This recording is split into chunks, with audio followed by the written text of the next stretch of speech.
So this is part 2 of what I have learned after 6 months abroad. So the first part of this video series, we talked about Taiwan. I love, anyway, I really do love Taiwan. If you want to know all the reasons why, there's like an hour vlog before this that primarily talks about why I love Taiwan. You know, tall, dark Taiwan. I do have a type. Yeah. Okay. Moving on.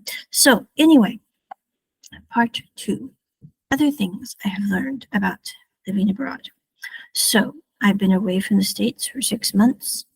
Any regrets, any things I'd do differently. Now we're going to talk about the V word. It's not for victory, it's for Vietnam. About halfway through my stay in Taiwan, I realized I had to go because of my 90-day visa-free entry and leave and maybe come back, or leave and go to Thailand or Malaysia, you know, that kind of thing. I decided to go to Vietnam because I'd had a couple of my Japanese students who told me, Anna, Hanoi is such a nice place, you should visit. That was a bad mistake because I didn't really do a lot of research on it. I was mainly looking for a place I could stay reasonably with a nice view, you know, study, that kind of thing. For about a month, I got my visa approved and all that. And I was like, you know, I'll just stay for like 24 days, have a nice time in Hanoi, drink some of the Vietnamese coffee, eat Vietnamese food, enjoy a nice apartment in a nice part of Hanoi. It'll be fabulous. Very bad decision. I think the worst decision I've made since moving abroad was Hanoi. It's like, what the Hanoi? But anyway, it's not the town itself, I think, that is the problem. I think it's just there was a number of factors that all cascaded to make me have a very unpleasant time in Hanoi, and why I left after 10 days as soon as I could get a flight back that did not cost like a quarter of my salary to get where I need to go back to Taiwan. So I landed in Hanoi on a night flight. I would not do that again if I had a choice, because when I left Taiwan, I kind of had an inkling, because when I left the States on the plane ride to Taiwan, I was surrounded by very quiet, very nice, very delightful people, most of whom were Taiwanese or, you know, Americans that were going to Taiwan. I didn't have any weirdness on the plane. When I left Taiwan for Vietnam, there was a lot of kind of, I don't mean it weird, but I was like, these are like kind of modern day pirates is what they act like. I'm like, you know, I've met many really nice people from Vietnam, but this is not the kind of vibe I'm getting from the people who are on this plane with me.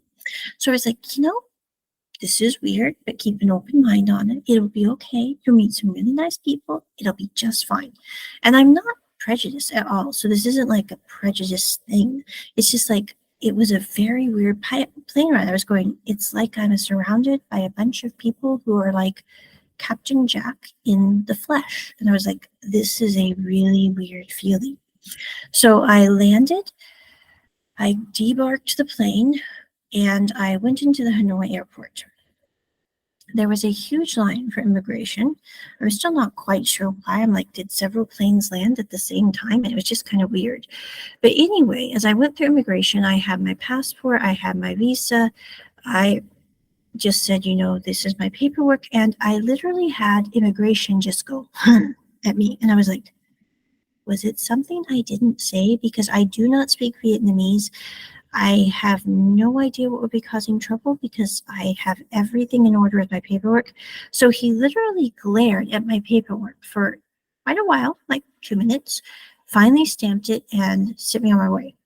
I then went to baggage claim. And at the same time as I'm going through the line, I noticed that there are some people from China and there are some people from Europe going through the line as well as me. And the immigration are all glaring at the foreigners that are coming through. And I'm going, this is a very strange situation, because Vietnamese I knew are like super friendly people that I grew up with. I can't imagine them being this way. And I'm going, Is it because of the Vietnam War? I mean, I know Americans did some really bad things. Maybe they're mad about that, but most people think I'm European, so that's never been a problem if you don't see my passport. And the guy hadn't even seen my passport when I handed it to him. So I'm like, I don't think it's that, especially since those people are from Europe and those people are from China and they're still getting glared at. So that was a very unsettling situation. And it was like about 10:30 at night. I left to get my bags, and there is a woman from Vietjet who is supposed to help you get your bags. So I took her my papers. I had found most of my bags, but I'm missing one bag, and it had a lot of my clothes in it. So I'm like, I really need that bag. So I go up to her and I say, these are my baggage tickets. And she literally just goes, huh, I don't want to deal with you, and walks off. And I'm like, you know, the whole purpose of you being at the baggage claim is to help people with their baggage, and all you're doing is humping at everyone who walks by and needs help with their baggage. This is not good service. So I finally got my baggage. It came through on the conveyor belt, like literally it was the last bag on the conveyor belt. And I get ready to leave, and I have all these people asking me if I want to buy a SIM card from them very loudly, like sellers in the street markets, like, do you want to buy our SIM card? It is the best SIM card ever. And I'm like, I actually had a SIM card saved to my phone because I knew that's the one I needed. So I literally walked past the sellers yelling about their SIM cards. And I pull up my phone and they're looking at me like, what is the crazy American girl with all the luggage looking at her phone for and not buying a SIM card here? So I finally looked at my SIM card and I realized it was the one that the person who is very, very vocal about their SIM card is yelling about. So I go back to the SIM card seller. I say, I want this SIM card. I want this type. Please, can I get this? So I got the SIM card. I have to say the SIM card in Vietnam is very reasonable. It's only like, I think $15. And it had the best reception of pretty much any SIM card I've had. The ones in Taiwan, that's a bit of a drawback. They do not have good internet in Taiwan. I know that they are the technological country of Asia, but their internet, at least in my experience, is patchy at best, and their SIM cards are not so good. But it is worth all that trouble to be in that beautiful place. So it's like, I will deal with a passel of internet problems if it means I get to be in Taiwan. But moving on, Vietnam, great SIM card, great reception, minimal problems when you're having to use it for your hotspot. But so I get my SIM card. I actually book a taxi through them because I'm tired, and I heard that there could be a problem with some of the taxis. So I'm like, it's late at night. I'll just get the taxi. And when I leave, the guy's like, you need to go to this pillar and make sure you have our taxi driver because there's been some problems. I'm like, where have I landed? This is supposed to be the solo safe place to be other than Taiwan. What in the heck did I do? So I go through the city, and the weird thing I'm noticing as I'm going through Hanoi is there are no streetlights. There are no streetlights at all for like stopping or going or any of that. Nada. No streetlights. There are also no people walking on the sidewalks. I'm going, this is weird because if you're in Taiwan for 5 months, there are people walking on the sidewalks, even at like midnight, 1 p.m., because they go to the night markets. It's quite common. I'm going, why is no one walking on the sidewalks at night? And why are there no streetlights? Well, I get to my hotel and I get out of the car and I'm hit with this wall of cigarette smoke. And I'm like, what is this? And then I realized that the floor of the streets and the floor of the concrete sidewalks is littered with cigarettes and ick. And I'm like, Hanoi was supposed to be nice, but this is the heart of Hanoi and this is not nice. So I get up to my apartment because I had an apartment for a few days before I was supposed to transfer to my other apartment. And my apartment is nice, but there is black mold, like terrible smelling black mold in my bathroom of my apartment. So I shut the door in my apartment bathroom. I go to bed because I am too tired to deal with any more problems. I'm like, this has not been a pleasant experience, but I'm going, Anna, you'll get up tomorrow morning. You'll reevaluate. It will be fine. Well, I wake up at about 5 a.m. in the morning because I'm woken up by the sound of all these horns honking like they're very, very angry. And the horn honking goes from about 5 a.m. to 1 to 2 a.m. every day. It's just like a cacophonous sound in the city. I find out like 3 days later when I take another taxi cab that that is the way that they decide to switch lanes and how they let people know that they're going across the intersection because they have no traffic lights. So they have to use that because they beep as they merge into the lane and almost hit the front of the other vehicle.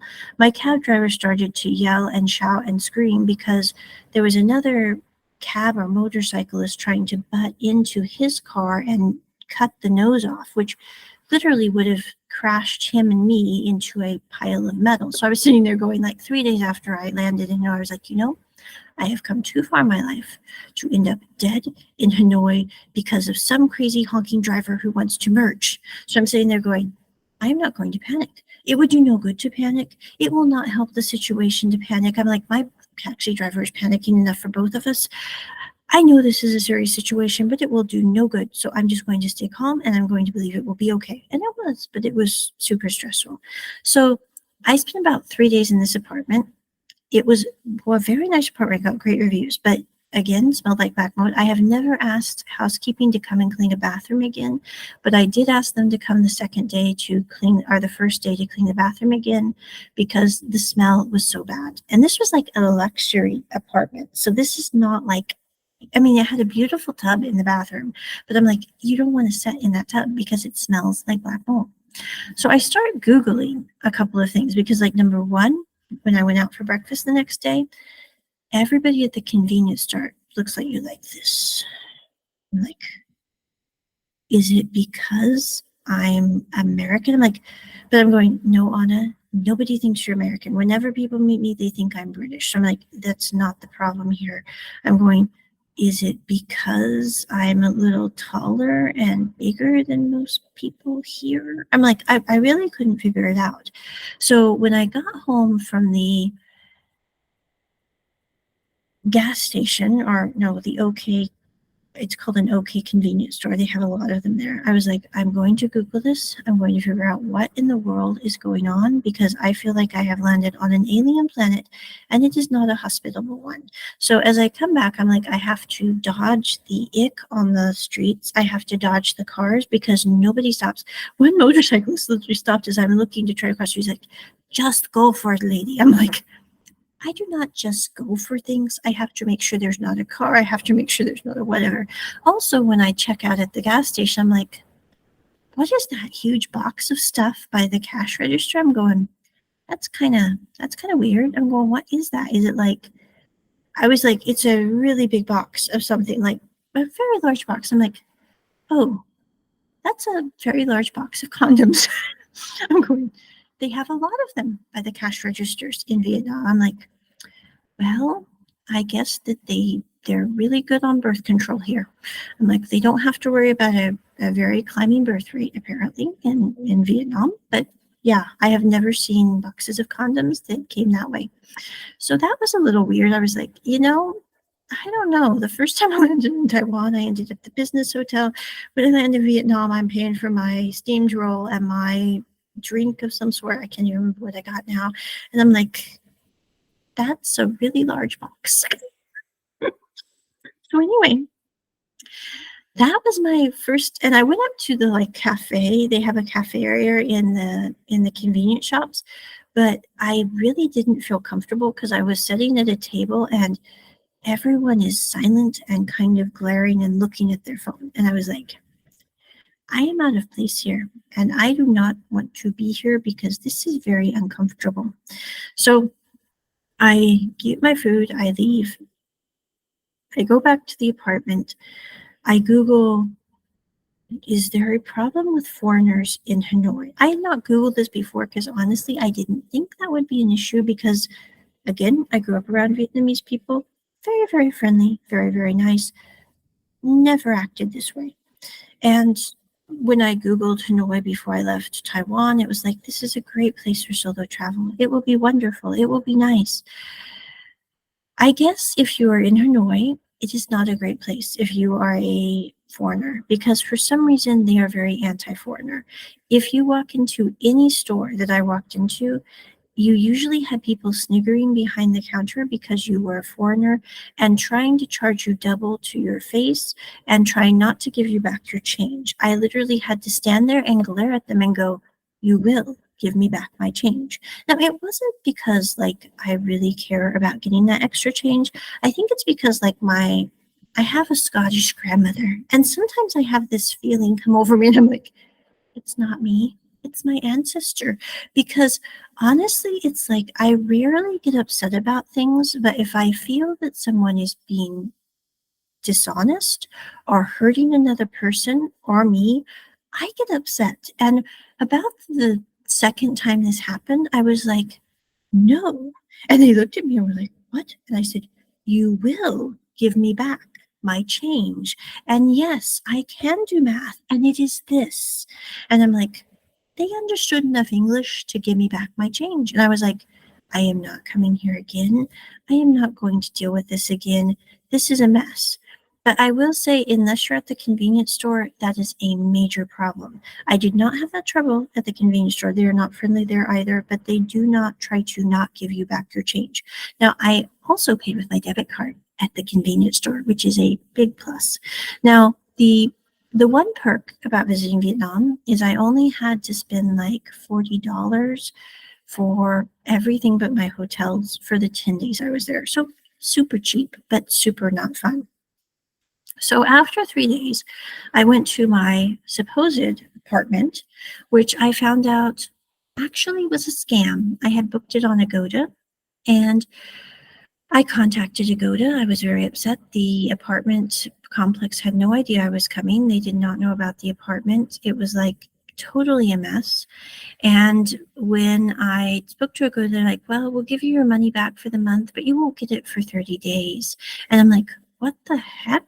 And they're like, well, that's our policy. We have no way to change it. I'm like, I'm not booking a 30-day apartment through Agoda again then, because this could happen. And I do not want my money sitting in Agoda for 30 days.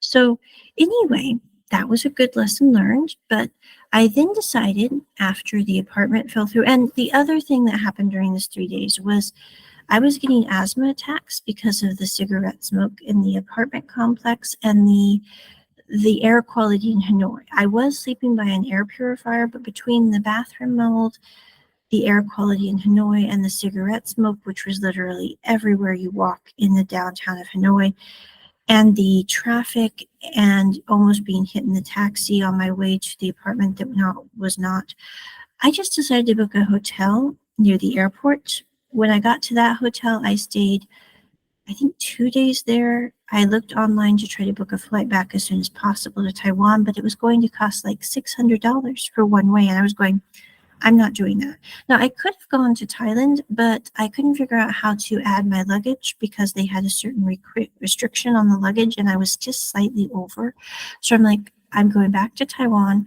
Plus, I was really panicked after my 3 days in in Vietnam, because I was like, what if I get to Thailand, which has been a place I've wanted to visit for years, and it turns out to be like Vietnam? Now, I did have a pep talk with my best friend from India, and he's like, Anna, I have been to Thailand twice with my family.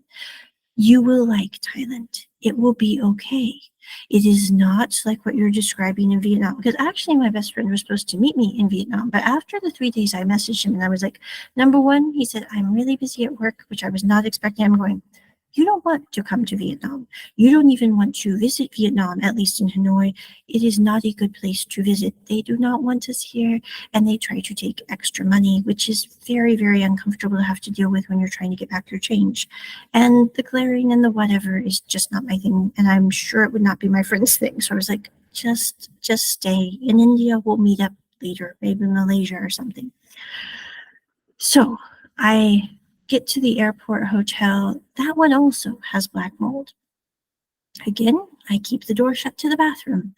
But then I thought, I bet I can get a hotel that is closer to the airport and maybe does not have the black mold and a more comfortable room to study and be in. So I ended up going to the Family Transit Hotel. They actually have 2 to 3 of them, I believe. That was the best part of my experience in Vietnam, because the people that run the Family Transit Hotel are amazingly nice people. They have like a little restaurant there that you can order your meals, which are literally like $1.50 a meal. Very, very reasonable, very, very delicious. Very, very authentic Vietnamese food. It's amazing. So I cannot recommend this stay highly enough if you want to stay in Hanoi, but I I just really did not enjoy it. And I thought maybe it was me, but I actually looked online and they say that Vietnam has one of the lowest return rates for tourists, especially for tourists like me who are trying to be thrifty. Now, if you are the resort type person and you have a lot of money to spend and they know you're not like a college student who's trying to be very thrifty, the atmosphere is much, much better. Because, like, one of my students from Japan went to a resort in Hanoi here recently and had a wonderful time. But that was because they were spending a lot more money than I am when I go on a trip. So, if you do that, it tends to be a better experience. But that was, I think, the one thing that I would probably not do over, but now I know, and before I didn't. So I'm like, that was kind of expensive little life lesson, but less than, I would say, let's see here, my flight and everything, 10 days. I'd say it's about, my room was not much at all. It was like $9 a day. Terribly, terribly reasonable, or $13 a day, depending. So that was not expensive. So all told, my 10 days in Vietnam probably cost me like $500 with my flight ticket included, because I really just ate at the restaurant in the hotel. And the other thing that I realized is my hotel owner's family, the gentleman that ran it, he said, if you need anything, let me know. You don't need to go out and walk and try to get it. What I didn't know was that was code for it is not safe as a single woman to go walking about in Vietnam as a foreigner. Because I tried to go to a coffee shop that was like 10 minutes away from my hotel, just down the road. And there was like a group of 5 guys that were working in like a taxi business, and they just were sitting there watching me leave and watching me come back. It made me feel very, very uncomfortable, and not watching me in a good way. I haven't had that situation since I left the States and would wait at the bus stops. So I was like, I just really did not have a good experience. Now, I thought it was just me, but I was talking with one of my students here a while back, and they are Korean. They've lived in Hanoi for 3 years. And they said, Anna, this was not just you. They do this to everybody. She said, she said, I have lived here for 3 years, and people will come. And she said, my husband has lost 2 of his iPhones because they have literally been ripped from his hand as he's walking on the street. She said, it's just not a very nice place to be. I had another student who said that her boss has a business in Hanoi, and he's lost 2 iPads, 3 cell phones, 3 iPhones, I believe, because again, they have been ripped from his hand. When I walked out and about, I was told to keep my phone in my purse. Do not take it out for pictures because people will rip it from my hand, even though it's just an Android. It's not a real fancy phone at all. It does not matter. If it's a piece of tech, just keep it in your bag and make sure your bag is zipped or really close to you on your hip. So overall, I would say that was an extremely unpleasant experience. When I left, I had to go through like 2 immigration checkpoints. And in the last one, the immigration agent literally sneezed and wiped his sneezed hand in my passport. I was like, this is like the final non-grace note of this entire visit. I literally went and had to Lysol off my entire passport book because I'm like, I can't believe the man just sneezed and wiped his sneezed hand all over my passport book.